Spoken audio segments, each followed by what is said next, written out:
What's up, guys? ZJ. I'm here, joined by Kendall. We're doing episode 4 of Hawkeye as we recap this series throughout the whole season. So we're up to episode 4, Partners, Am I Right? Kendall, this was a interesting episode. It's funny how this show continues to kind of basically leave almost exactly where we left off. At least it's done it several times throughout this season. It's me. This opening scene almost felt like a continuation of a movie, given the cliffhanger that we left off on. I don't think it rose to the intensity and to the maybe the anxiety that maybe we expected with that confrontation between Jack and Hawkeye. That may be something that's being slow walked, but we did learn a lot more about Jack Duquesne, and we had a quite a big appearance from a Marvel character towards the end of the episode. So there's plenty to talk about today. Yes, yes. I mean, glad to be here, obviously. But yeah, this was a very interesting episode.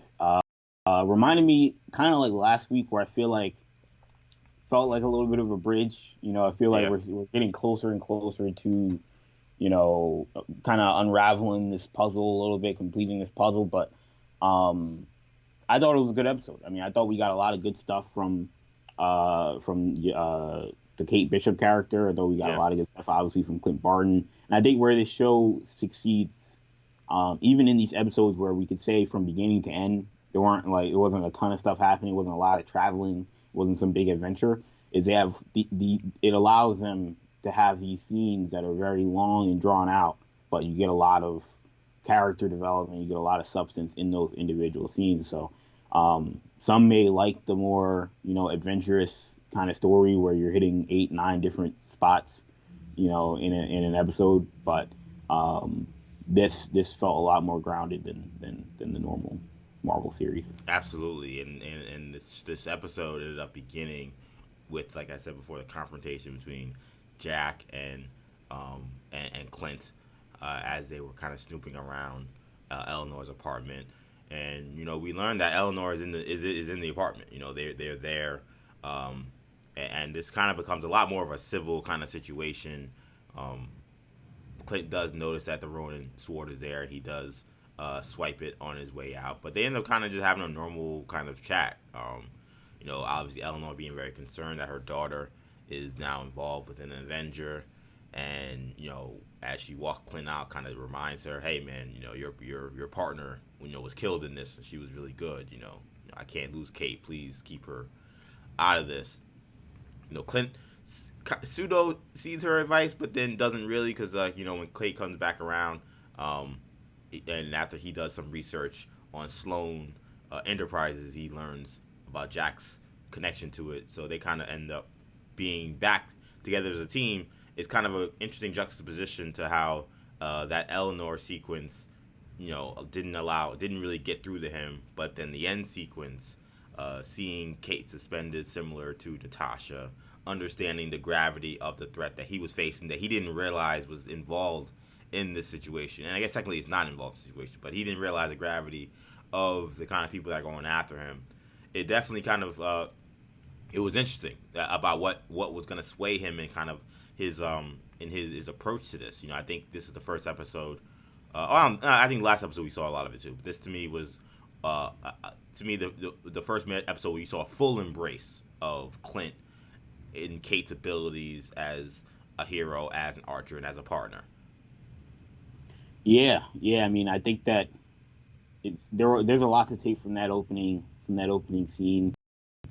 Um, Obviously, like you mentioned, I agree that this was an episode where like you said, there was definitely a full acknowledgement of her abilities.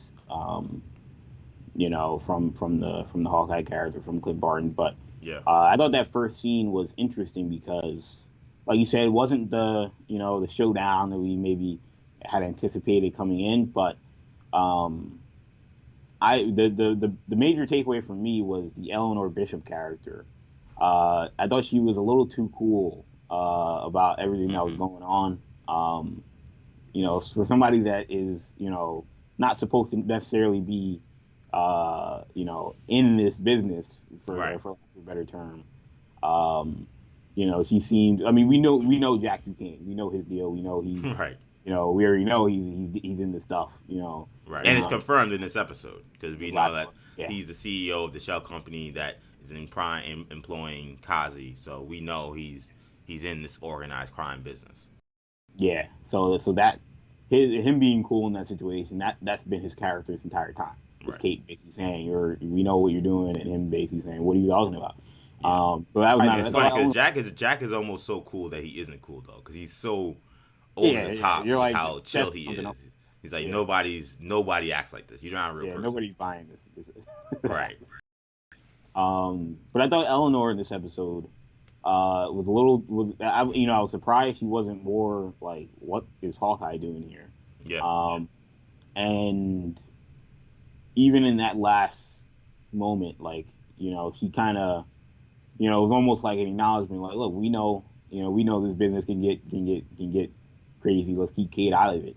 And maybe, look, she referenced Natasha, which, they kept throwing back to that, so you kind of figured at some point, that was foreshadowing for later in the episode. Mm-hmm. But I feel like, you know, I'm starting to buy into those theories that there may be something up with her as well. Yeah. Because again, and even when Hawkeye doesn't doesn't necessarily jive with it, it's kind of like, her hands were tied. So I don't know. I thought it was interesting. Yeah, I agree. I definitely felt like I definitely picked up the same energy that you picked up. That Eleanor, you know, we see how normal people react to Avengers. That like we and we seen it with people in this show when they've Yeah, been LARPing. approached by Hawkeye, like the LARPers for one. Like this fact that not only is this person in your home unexpectedly with Kate, but that they're working on some kind of mission. You would think that that would definitely take you to a point where you're very nervous and very Right, panic. panicked. Right, exactly. And we didn't really see that from her. Now she does work for a major security firm. So is Right. there some of that where that protecting people and crime like is not as panicked? Maybe I don't know if it's the same if you were someone who worked for like a police department or something. But yeah, I agree. I definitely thought her disposition was a little off. So one of the things that was interesting coming out of that conversation was he mentions to Laura, Hawkeye being, about the Rolex and how we need to find this Rolex and that it's very important. And Laura is way more pushed into the forefront of this episode. She becomes almost like an oracle, almost like character. Obviously, she's not you don't see her doing hacking or anything like that, but she ends up kind of being Oh, what does Battleon's character say in Spider-Man? The guy in the chair. Um, yeah, she kind of ends up being the girl in the chair, or the yeah, woman in the chair, or the wife in the chair at this point. Where feeding them information. She's able to track down this where Kazi works and who's the CEO. She's able to track down where this watch is. They both kind of seem to have a feeling about this watch and its importance. And to me, I don't know how you felt, Kendall, but as I was watching this episode, I grew more and more strongly to believe that Laura is not just your average, homebody and housewife and stay yes, at home mom. That to me, and I think that maybe I don't know if anybody really fully bought that even from when we were first introduced to her in Avengers Infinity War. I mean that's even Age of Ultron. Even Tony Stark was like, "Is this some kind of agent?" He didn't even seem to buy it initially, and I think that perhaps this is really a callback to all of that. I think that this episode confirmed to me potentially, and I'm moving to the direction that Laura is definitely someone who probably was a Shield agent at some point, and that watch could very well be something linked to her because their whole concern around it is that this is somebody who's undercover and this would they would lose their identity and blow their cover if somehow someone got to this watch. How or why we don't know. We know there's a transmitter connected to it. That's how they're able to track it down. But my theory moving forward right now is that she was a Shield agent, and that potentially she was Mockingbird. which is a kind of an interesting deal because we talk about okay, Agents of Shield had a Mockingbird, and is it, what's canon, what's not canon, but Laura might not even be her real name. I mean, again, I think that there's a lot of different avenues we could go here, but we know that Clint's original partner is Mockingbird, and they worked together for a long time, and I think there's a very good chance that this whole story is kind of like a coming full circle, where he gains this new partner, and in some ways he's kind of working with his original partner in crime through this by trying to protect her. Yeah, no, I mean the Mockingbird theory, I thought about that as well. The good thing is that the Bobby character in Agents of Shield never called That is Mockingbird. very true. So you could technically call her Mockingbird, and that wouldn't uh, blow up any sort of canon. Yeah. I agree that is a interesting theory. It's probably not that it's a possibility. It's probably not number one on like the list of most likely outcomes. Really, you don't think you're not as bullish on it? Yeah, I'm pretty bullish on it. I think that she's Mockingbird. If you had told me to guess, I would guess that. I'm not gonna say it's 95%. I think it's 95% she was some kind of agent. But I think there's also a chance that she had a code name of Mockingbird. And remember, like pre-Avengers, I don't know if there was like a true like superheroing, thing happening with Shield. They were all Shield agents, and they had code names, and certain people had certain clearance, and they did more superhero things. Someone like a Natasha Romanoff, someone like a Clint Barton, and perhaps someone like Laura. They're not just like vigilantes out there just fighting crime on their own, like an Iron Man, for example. But I think that there's a chance that she was a Shield agent with the same kind of like high clearance as Clint was, and that she could have had a code name, and I think that code name would be Mockingbird. And given the history of Clint and Mockingbird having being married and being partners, I think that would make sense. Yeah, I think that's I think that's very possible. I totally agree. I mean, I think I'm definitely more confident in the idea that she's a former Shield agent. Mm-hmm. I don't jump into the well of theories too deep after WandaVision and whatnot, and who's the aerospace engineer. It's got to be Reed Richards. It's got to be this. It's got to be that. Maybe it's Mockingbird. I think that's certainly a possibility. If it ends up that she was just a former Shield agent, I wouldn't be like floored. I would just be like, this is always the easier path for them to do without having to introduce another character. But yeah, I mean it's interesting. I don't want to say it's a little disappointing, because that's an interesting twist that nobody thought about. Right. Coming into this, or even after the first couple episodes. But we were talking about the watch, and is it going to lead to anything bigger than that? And it makes more sense. Wanda Wilson Fisk, there was Right. It makes more sense now that it was just connected to something. In his past. It's a lot of this episode, a lot of this show is about Clint, kind of reckoning with his past and and kind of looking at his world, and it's a very contained show. So as you said, it would make more sense if it was something closer to him in that regard. One of the other biggest scenes we have is the conversation between Clint and Kazi in the car. So, Kazi, is after Laura tells Clint about Kazi and the connection to Jack. He eventually tracks down Kazi, and they have a conversation. Kazi multiple times tries to pull weapons to try to get out, and Clint is like 10, 15 steps ahead of him every single step. So he has nowhere to go. He's no threat. All he has to do is listen really to Clint at this point. And Clint basically tells him, "Look, I understand that this Ronin situation is very important to Maya. I also understand that your boss, and this boss we keep talking about, doesn't like the kind of attention that this situation is bringing.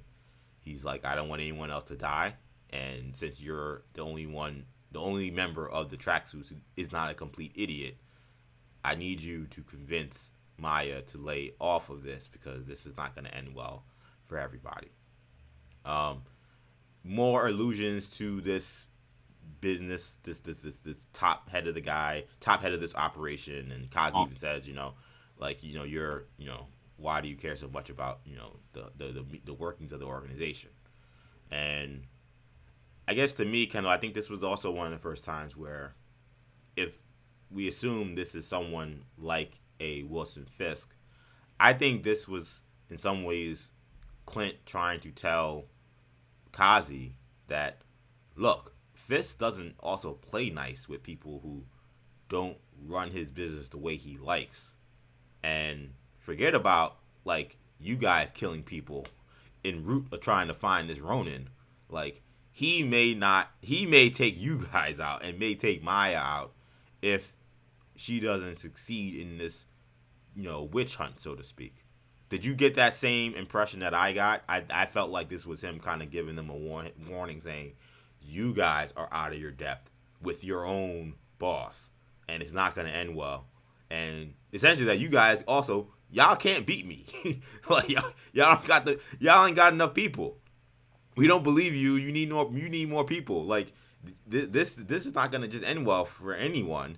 And for the sake of just everybody keeping the peace, y'all need to lay low. Did you get that same impression? Because that's the impression I got. um, I mean, that's an interesting interpretation. It's um, I definitely got the sort of warning, vibe. Um, and that obviously, I don't, and obviously Clinton didn't seem very concerned about them per se, Yeah. and that he just wanted the whole, like I said, the whole Ronin crusade to be over with. Um, in terms of him referencing uh, the boss character, I mean, that's an interesting interpretation. Because he I'll says probably have Maya's to. gonna get herself killed, and it's like, well, Hawkeye is not Ronin right now. He's not gonna kill Maya. Yeah, Kate yeah, is not gonna kill Maya. I mean, in theory, if you say, "Oh, you're doing this dangerous stuff and you're putting yourself in harm's way," I mean, I guess, but right, that right. seemed like a very bold thing to say. Like you Yeah, guys yeah, aren't trying to kill anybody. So who, besides Maya getting herself killed, like by jumping off a building or something, trying to chase him? right, Like, how else are you gonna get killed? It's like, well, again, if the whole background of this warning is your boss is not gonna be happy with all of this, then that's the only jump leap I can take with what he's trying to say. right. Yeah, no, yeah. I mean, that certainly makes sense. It's interesting that they didn't show the boss this episode. I think that um there were some people out there that say that episode 4 at one point did have a scene that included Kingpin, but that they left it out. You never really know what's true and what's not. But if that's the case, it'll be interesting to see if he is in the next one, or whoever Yeah. the boss is. But yeah, no, I mean, I thought that was an interesting scene. I think they continue to play up this character. We'll certainly see him. We'll certainly see them, and see whether that character is who we think he is. Um, what do we think of kind of just I thought was important was this the bond that we saw kind of really grow before it disintegrates towards the end between Kate and Clint, on the Christmas movie night uh, uh, Marathon.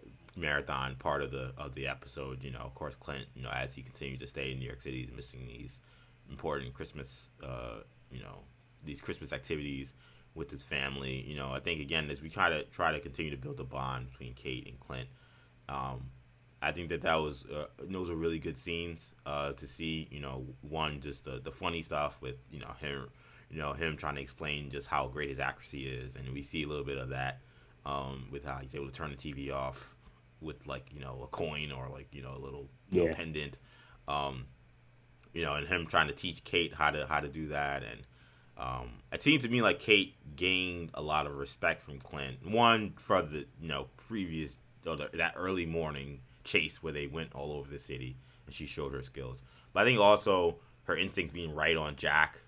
Um, Also, I think kind of allowed Clint to kind of let her in more because I think he's starting to realize that this is not just some normal girl. Like this is someone who is does have that kind of special it, and it allows him to open up. It allows him to open up about Natasha. It allows him to open up about his history as Ronin. And the only thing I will say about why again I really enjoyed these scenes, I do at some point want to see Clint have to have some repercussions for his time as Ronin. Still, I feel like besides obviously this whole calamity of a situation, like the idea that like he tells people that he's Ronin and they're like, oh, that's okay. And I'm like, I need somebody to be like, yo, that's not okay. Like, do you? I don't know if you felt the same way, but like, she immediately kind of says, look, you're still a hero. You were a hero. You were taking down bad guys. Like, I don't know if I just learned this guy was just like, killing a bunch of like, criminal underlord people, my reaction would be a little different. Now, Kate, that's her hero, so I kind of get it. But I'm hoping we get something with that at some point. We haven't seemed to cross that point. The only people that seem to be critical of Clint's time as Ronin is Clint. Right. Natasha forgives him. Kate forgives him. The Avengers don't seem to have an issue with him. I think there's a lot of. Where is the critique? This is one of those situations that I think they portray. You're right that they have this internal struggle that makes it kind of awkward that there's this internal struggle with Clint, but yet no external right. struggle. There's an external debate about what happened. But you do see that sometimes. Sometimes people are harder on themselves than other people are. Sure. I would say that they portrayed it, Marvel, as sort of a sympathetic story as opposed to a like some dark turn. That we understood why and the blip was the impetus for that, and that once the blip ended that he gave that life up as well. It's I see your point, because he keeps debating it he keeps fighting this internal fight about whether, and so it's like you have to pick one or the other. But I think I think you need to show that it had impact on him, because you do. I understand that. You can't just be like, that was a time, it was an unfortunate time, but I moved on. That wouldn't have been accurate to the character. So I get why they don't harp on it, because I get it. Like it obviously it's not the ideal thing you want for the Hawkeye character, but given the circumstances, plus it was more vigilante work than it was, bad guy work. So that also is a line that, while Marvel doesn't have many vigilantes, I'm sort of numb to the whole vigilante thing after after just years of this, consuming comic book mediums, that vigilantes aren't necessarily bad guys, but but I see your point. No, and I get that. I get that perspective as well. When it comes to this secondary mission, Kazi was a part of the mission, and then the other mission for Kate was to get back the trick arrows, because they ran out apparently. And as we learned, it's not necessarily the arrows that are tricks; it's the arrowheads, which makes sense. So Kate then comes into contact with the LARPers, because again, Laura, being the wife in the chair, is able to track down that the arrows are being held in a NYPD facility, and because the LARPers have members of first responders and NYPD people that would be they're in to get these arrows back.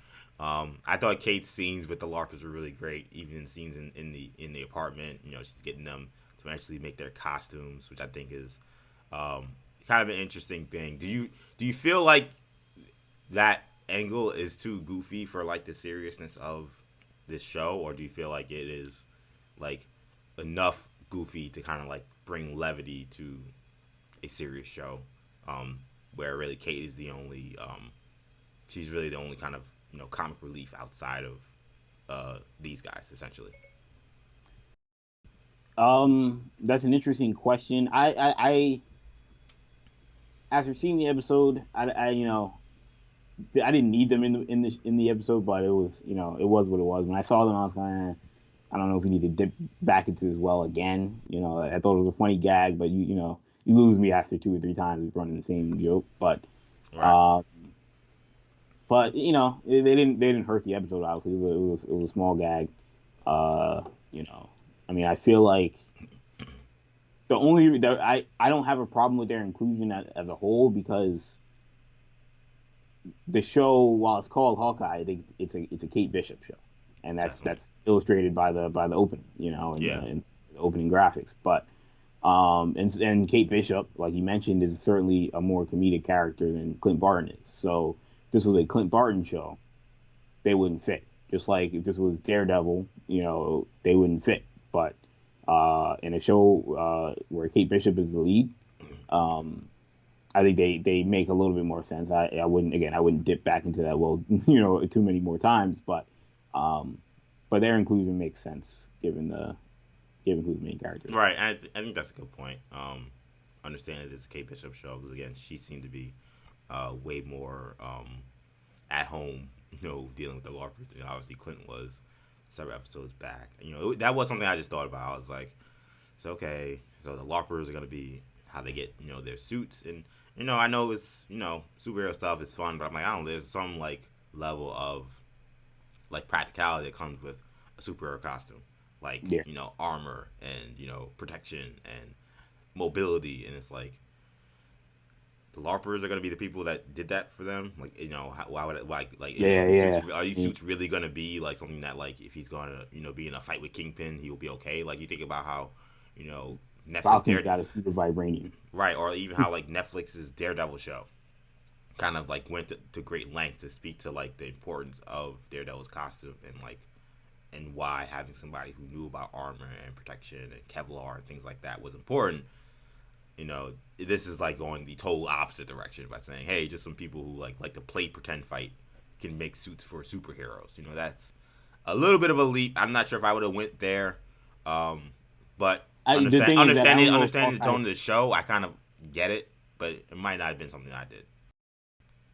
I don't get the sense that their costumes are going to be based on the functionality or the practicality of them as much as it will be Just the the look. look. 'Cause that's what That's that's Kate's that's whole what thing. she was her that was her mindset was that you don't have the look to be a Right. superhero necessarily, and that we need to fix that from a practical standpoint. What they do, I mean, yes, it'd be great if they all had bulletproof vests and this and that, Right. but their technology is in the bow and arrows, and so that was the main point of it. But um, yeah, it'll be interesting to see what those come out to, what they look like because Well, we've uh, seen what Clint's looks like because we've seen those pictures and the posters that's, of. So we have seen, and then it looks great. I mean, it looks very comic book accurate for kind of later iterations of Clint Barton's costume as Hawkeye. So uh, I like that he's getting a real costume. I like that that's all happening. I'm not sure if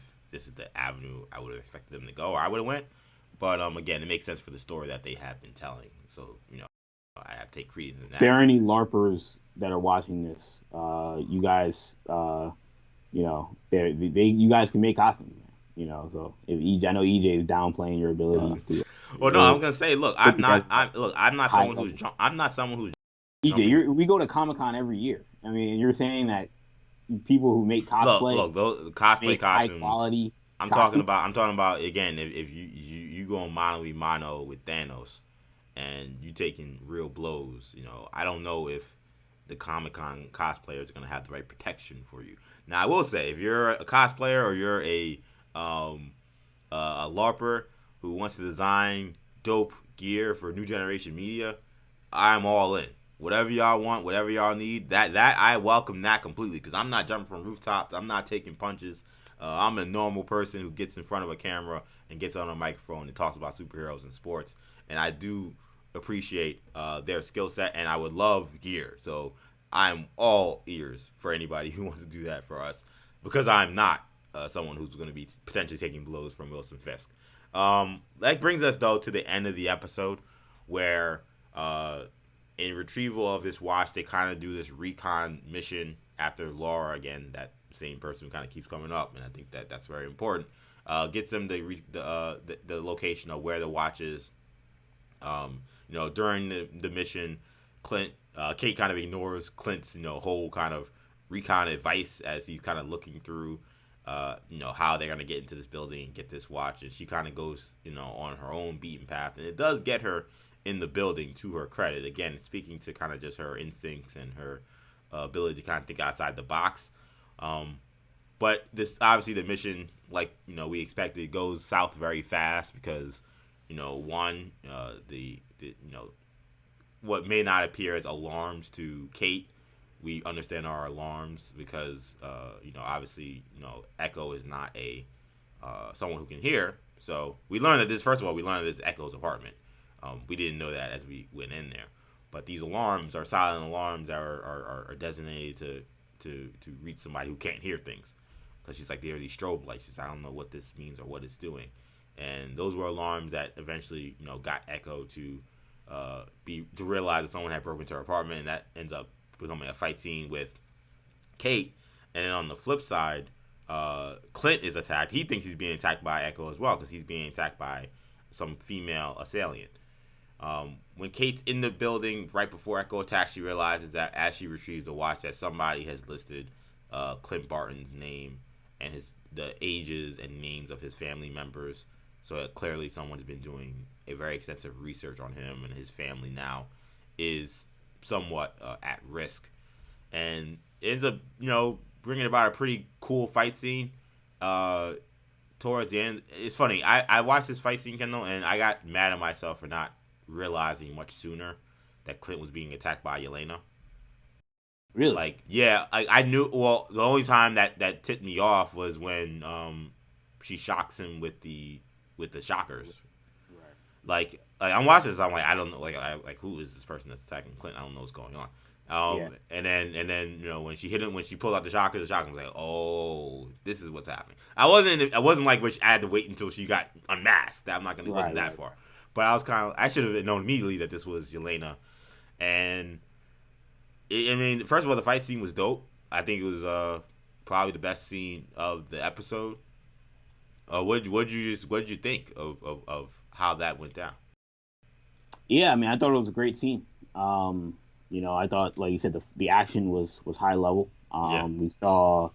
I thought it was a cool moment where when Kate got thrown off the building, Hawkeye kind of sort of flashed back to the conversation with the mom, as well as what happened with Natasha, and sort of juxtapose that and realize go home, basically get out of here.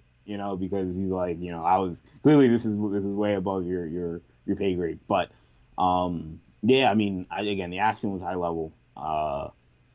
When he said he was fighting Maya, I was like, I didn't know that at that point I didn't know what was going on, because I was like, wait, is there somebody using tech? Right.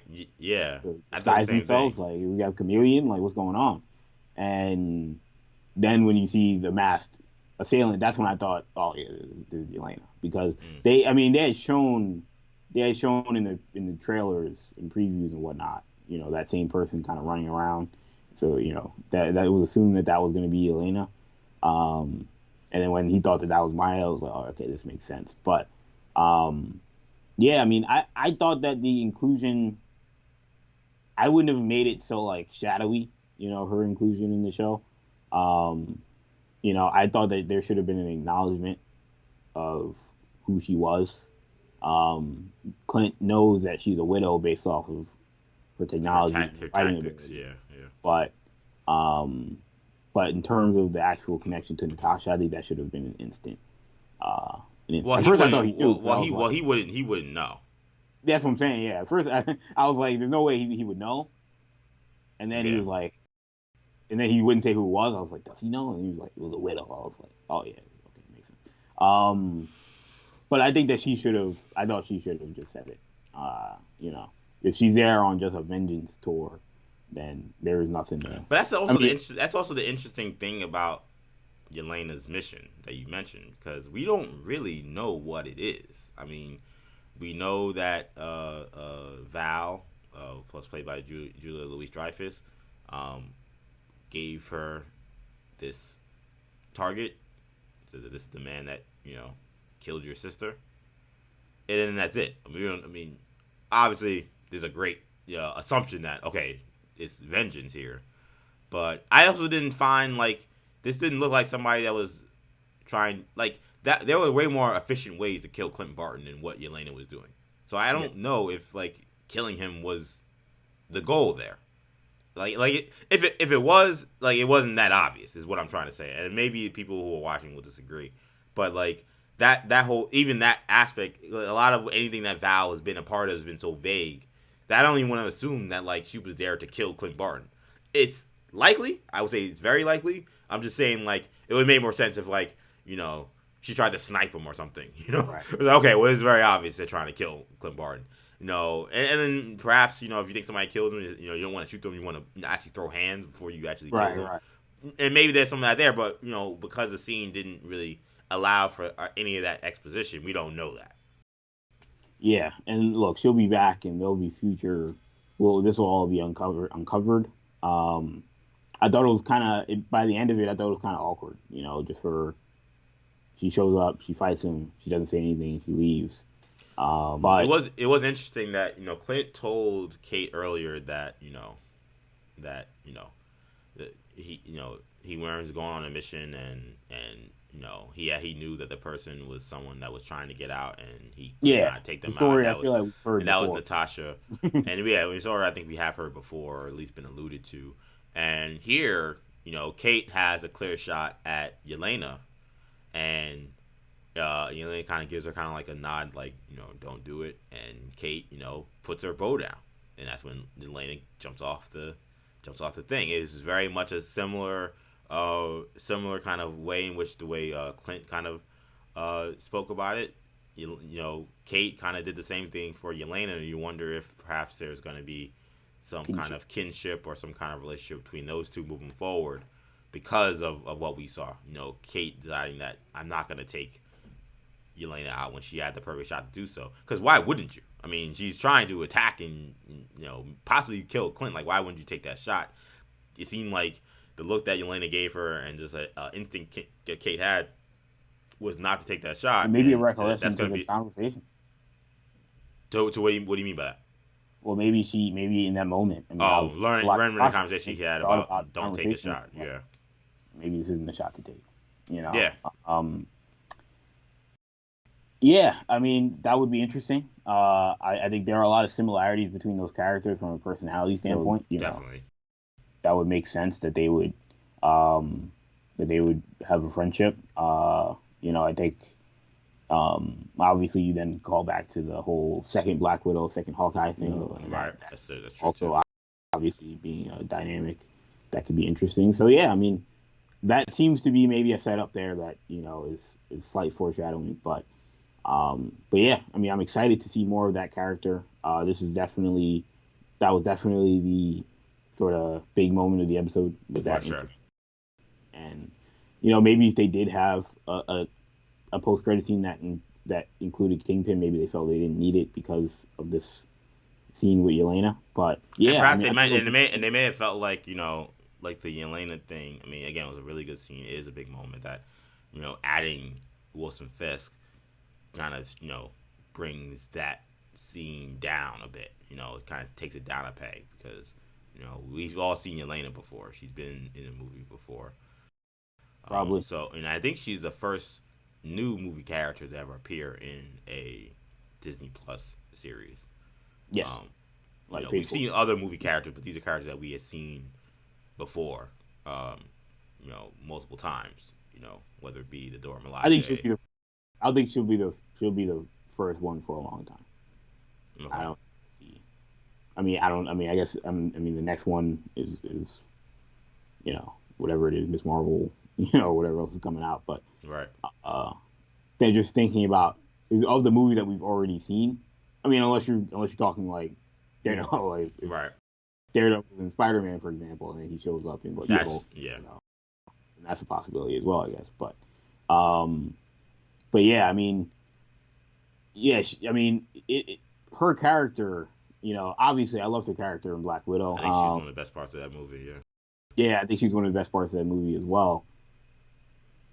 without saying who she is, do you think that that moment hits for the collective audience? Um, Um, do I you think think that's a, I think everyone that's in a the fair world I think that's a watch fair that? que- I think Like, that's a fair question. I think that there are I feel like there are gonna be people that watch that and kind of don't know what happened. I agree Like, with I have to find out online and be like, oh, that was the girl from the Black Widow movie that maybe I didn't even see, you.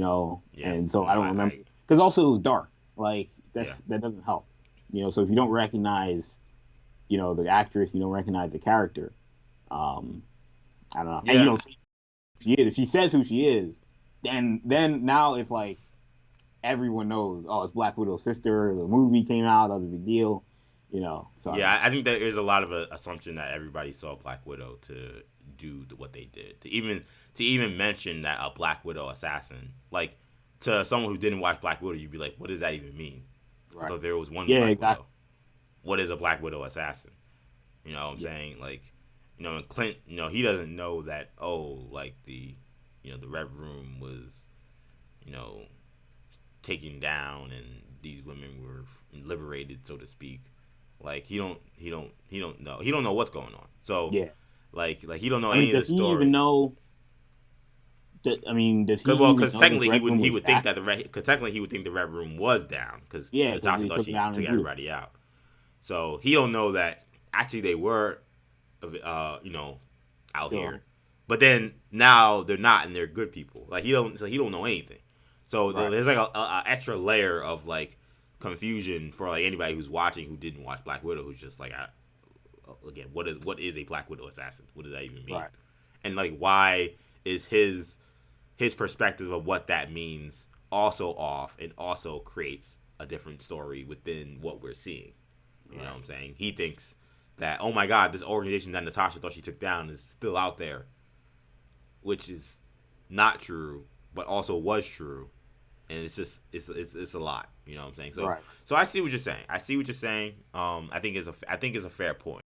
I think they're making the assumption that 90% of the people that are watching the show probably watched Black Widow, which is a fair And assumption. it's probably fair. Yeah. Yeah. I think Disney Plus.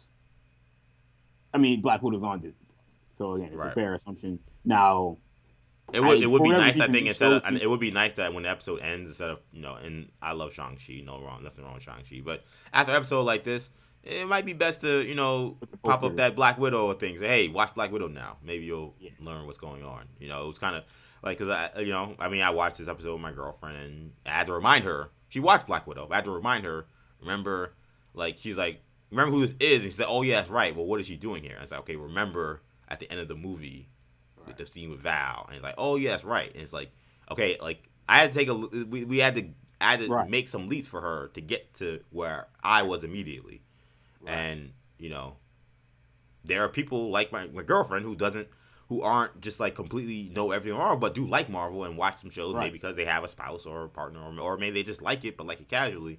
That I think I agree with you. Definitely came away from that scene a little confused. Right.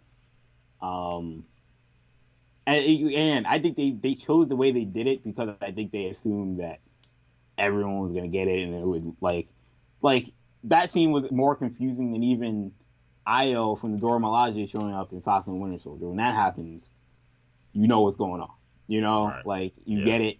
Um, and like that's not even a character that people immediately call back to, um, but it's so that one hit better than I think this one did, because of that. But yeah, I mean, I thought that the fight scene was excellent. Yeah, I think the reason why I think this one hit better because that fight scene was so good Right, that and even I think there even probably even was even a if the little. reveal was a little, I don't even want to say clumsy, but maybe just not the way I would have What done I it. what I do think It's still works for like, this people. fight scene was still so dope. It didn't matter to me. What we're overestimating or underestimating, I should say, is I assume that there were a lot of people that are watching that in real time. That again, that maybe don't know, they aren't following it as closely as we are. That didn't know that was Yelena until it was until she was on, Definitely, and we're like, oh my definitely, gosh, like what is yeah, going on? And definitely.